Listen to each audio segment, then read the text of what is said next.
ಒಬ್ಬ ಹುಡುಗ ಇದ್ದ. ಅವನು IAS ಕನಸನ್ನ ಇಟ್ಕೊಂಡು ಹಳ್ಳಿಯಿಂದ ಸಿಟಿಗೆ ಬರ್ತಾನೆ. ಇಲ್ಲೊಂದು PGಗೆ ಸೇರ್ಕೊಳ್ತಾನೆ. ಆದರೆ ತನ್ನ ಸ್ಟಡೀಸ್ಗೆ PG ಮೇಂಟೆನೆನ್ಸ್ಗೆ ಅವನ ಹತ್ರ ಹಣ ಇರಲ್ಲ. ಆಗ ಒಂದು ಹಣ್ಣಿನ ಅಂಗಡಿ ಇಡ್ತಾನೆ. ಅನಾನಸ್ ಸೀಸನ್ ಶುರುವಾಗಿರುತ್ತೆ. ಜನರಿಗೆ ಅನಾನಸ್ನ ಕಟ್ ಮಾಡ್ಕೊಂಡು ತಿನ್ನೋದು ಕಷ್ಟ. ನಾನೇ ಸಿಪ್ಪೆ ಎಲ್ಲ ಬಿಡಿಸಿಟ್ಟು ಅನಾನಸ್ನ ರೆಡಿ ಮಾಡಿಕೊಟ್ರೆ ಜನ ಜಾಸ್ತಿ ತಗೋತಾರೆ ಅಂತ ಅಂದ್ಕೊಳ್ತಾನೆ. ಹಾಗೆ ಅವನ ಯೋಜನೆ ಯಶಸ್ವಿಯಾಗತ್ತೆ. ಜನರು ಬರ್ತಾರೆ, ಒಳ್ಳೆ ಸಂಪಾದನೆ ಆಗತ್ತೆ. ಅವನ PG, ಅವನ ಸ್ಟಡೀಸ್ದು ಎಲ್ಲ ಹಣವನ್ನ ಅವನು ನಿಭಾಯಿಸ್ತಾನೆ.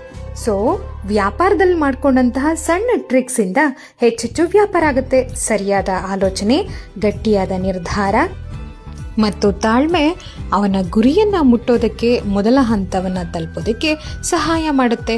ಅವನ ಸ್ಟಡೀಸ್ ಕೂಡ ಚೆನ್ನಾಗಿ ನಡೆಯುತ್ತೆ ಮತ್ತು ಮುಂದೆ ಅವನು ಯಶಸ್ವಿ ಆಗ್ತಾನೆ.